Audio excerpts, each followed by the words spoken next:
Converting a Figma design to WordPress involves translating your design into a functional WordPress theme. Here's a streamlined guide to achieve this. Prepare your Figma design. Finalize your design in Figma, ensuring all elements are clearly defined.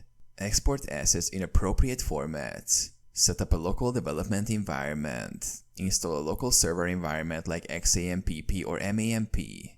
Install WordPress on your local server for development purposes.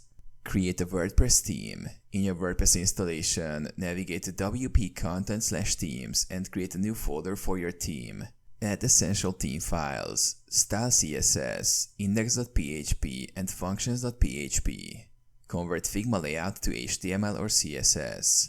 Use Figma's inspect panel to get CSS properties and HTML structure.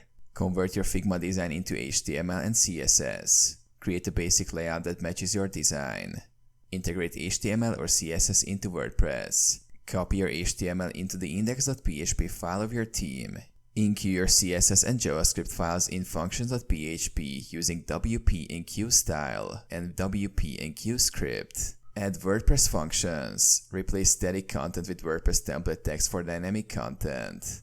Implement WordPress loops, custom fields, and widget areas as needed. Test and refine. Test your theme in different browsers and devices. Ensure responsiveness and functionality, adjusting as necessary. Deploy your theme. Once satisfied, upload your theme to your live WordPress site via FTP or WordPress admin.